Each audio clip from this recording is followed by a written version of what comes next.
First Timothy chapter 2 from verse 1 is one of the most powerful scriptures. Why do I say so? Because it shows us how to live a peaceful, quiet, and productive life. And this is what it says.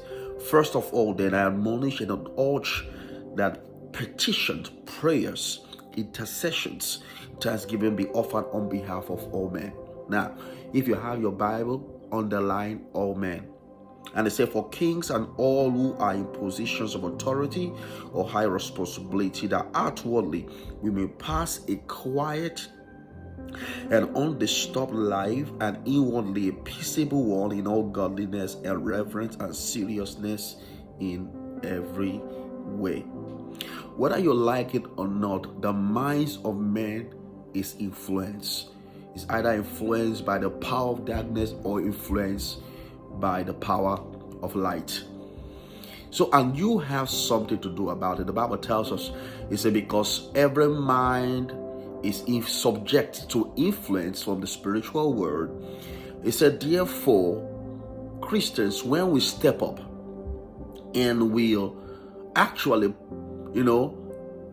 bring God into the equation, take authority over the minds of men, then the influence from the power of darkness will not kick in and lead them into doing dark things that will disturb our peace.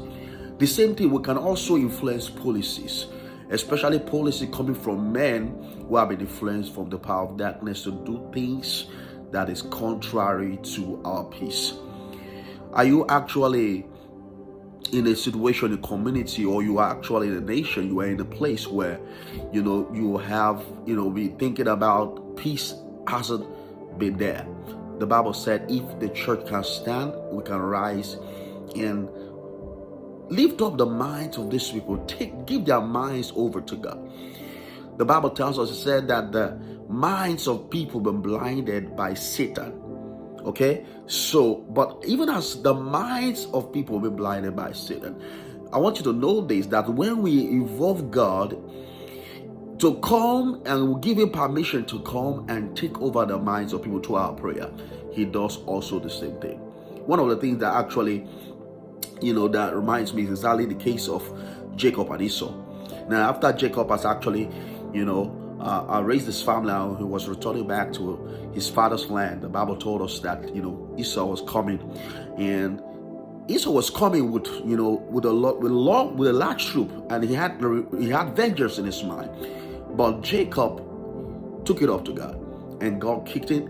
God stepped in, touched the heart of Esau, and instead of Esau releasing vengeance, Esau came with peace. Now, I don't know what is going on in your nation. I don't know what is going on in your home. I don't know what is going on around your community. But we can actually bring it to a stop. And I can allow the peace of God to reign. And how can we do it? By praying for all men. And for praying for those that are in authority, that the Spirit of God will influence them. You don't have to agree with policies. You don't have to agree with people. But it is good for our peace. So how do we do?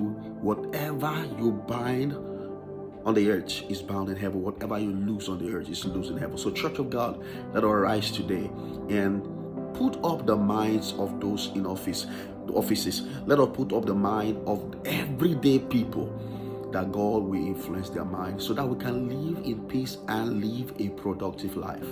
It is well with you. Bye-bye.